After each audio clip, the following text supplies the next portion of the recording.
Okay. நான் வந்து 3 important learning techniques வந்து லேர்ன் பண்ணேன். முதல்ல வந்து குழந்தைகளுக்கு அவங்கள ஈர்க்கிறதுக்கு இந்த பிக்சர்ஸ், ரைம்ஸ் இதெல்லாம் யூஸ் பண்ணி அவங்க வந்து அவங்க அட்டென்ஷனை சஸ்டெயின் பண்ணிக்கிட்டாங்க. ஸோ அது வந்து ஒரு குட் டெக்னிக் நான் அது லேர்ன் பண்ணது. அப்புறம் இன்னொன்று வந்து ஒவ்வொரு மாணவர்களுக்கும் ஆசிரியர் வந்து கேட்பாங்க, நீங்க என்ன லேர்ன் பண்ணீங்க அப்படின்னு ஷேர் பண்ணுங்க அந்த மாதிரி சொல்லுவாங்க.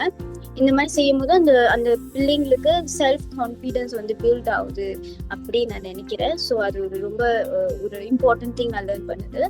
அப்புறம் 3வது வந்து அவங்க ஏதாச்சும் கிளாஸ்ல ஆக்டிவிட்டிஸ் பண்ணும்போது அவங்க அது ரொம்ப நல்லா பண்ணாங்கன்னா அவங்களுக்கு ஸ்டிக்கர்ஸ் இந்த மாதிரி ரிவார்ட் கொடுக்கறது ரொம்ப நல்ல விஷயம். ஸோ இது 3 விஷயங்கள் வந்து நான் லேர்ன் பண்ணிக்கிட்டேன் இதுலேருந்து. Thank you for the experience. Thank you.